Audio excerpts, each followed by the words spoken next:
So now we'll see the practical implementation of parameterized constructor in C++. So we'll just create a class dummy, okay, and inside this we'll just take variables, data members a and b, okay, and in the public section, okay, I'll just write a constructor. Okay, so dummy is the constructor and it contains two parameters, that is the formal arguments x and y. Okay, so what we have to do, we have to assign the value of a, okay, and b. So what we'll do a equal to x and b is equal to y. So this is the assignment. Okay, we have just initialized the values of a and b with the help of a parameterized constructor. So if I try, okay, if I want to get the values of a and b printed, so I'll just write cout, okay, values of a and b. So I'll just write a endl, and in the next line it will be printed as b. Okay, so inside main, okay, in main, what I'll do, I'll just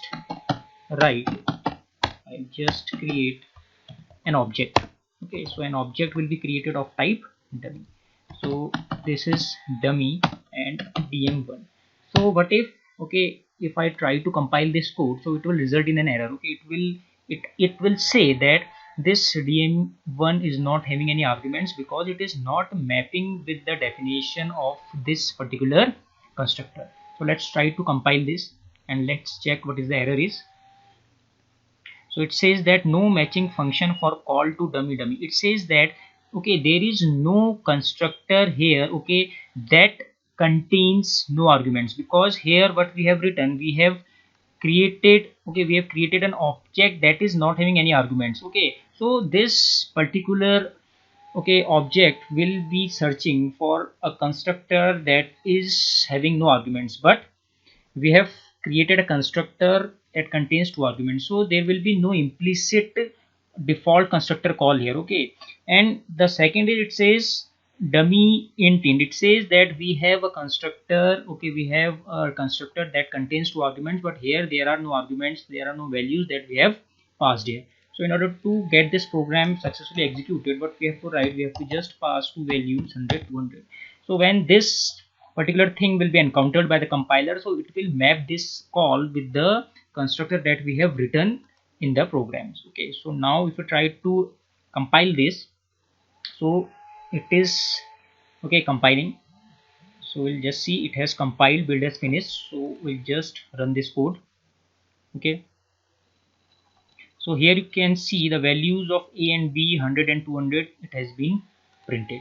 Okay, so if I try, okay, if I try to, let us suppose, okay, create a constructor. Okay, so we'll just see the concept of constructor overloading. So again, I create a constructor of type dummy, okay, dummy, and I just write int k. I just take a variable of type k and I assign k is equal to k here. Okay, and I just write cout, okay, value of a, and I just write endl and I just write a. So if I try to compile this, as I haven't, okay, invoked any constructor here, okay, I haven't created an object of for this type of constructor, so it will be compiled. Okay, it will be compiled, but only 100 and 200 will be printed. Okay, so for this, what I have to do, I have to again create an object dm2, and inside this I have to pass any value. Okay, so that this function call could be mapped with this particular definition. Okay, so if I just try to build and execute this, so here you will see that value of a and b, okay, 200, and value of a is 300. So I'll just make it a bit clear, okay, because, okay, the output is not in a readable format. So I'll just write a new line here, okay, and I'll just create a new line here also. Okay, so let's try to execute now. Okay, so here you can see values of a and b for the first constructor, it is 100, 200, and for the second constructor value of a is 300. Okay, it means both the constructors have worked. Okay, both the constructors have worked, and this shows, okay, this shows the concept of constructor overloading. So what we have performed, we have performed constructor overloading. So constructor overloading has been performed here. Now, as we have discussed in the previous lecture, okay, if I try to create another constructor, okay, so if I try to create another object rather than constructor, if I just write dm3, okay, and if I try to now execute this code, so now this code will result in an error. Okay, so let's try to compile this code.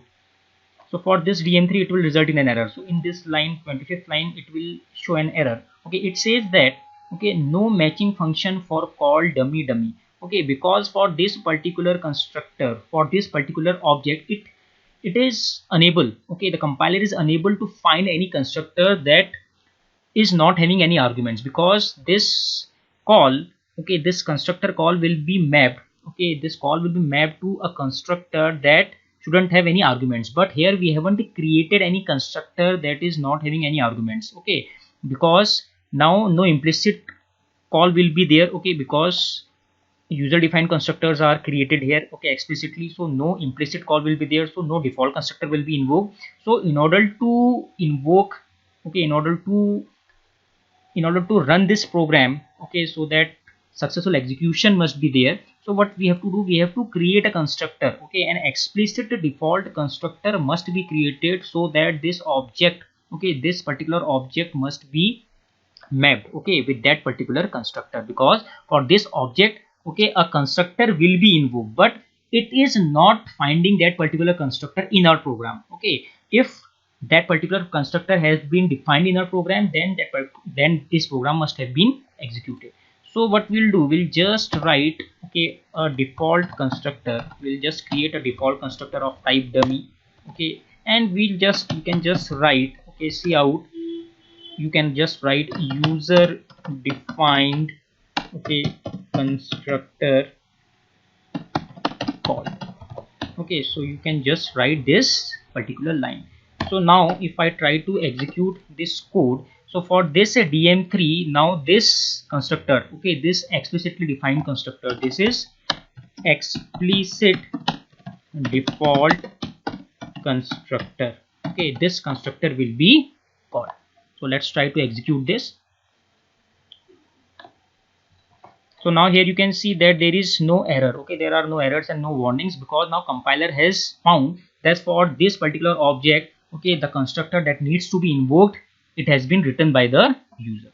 So if I execute this, so here you can see, okay, values of a and b 100, 200, values of a 300, and user defined constructor call is also there. It means all the three constructors have been called here. Okay, so in this way we can implement, okay, constructor overloading. Okay, we can implement parameterized constructor, and we can, okay, create explicit default constructor also, okay, if we have created an object that doesn't contains any arguments. Thanks.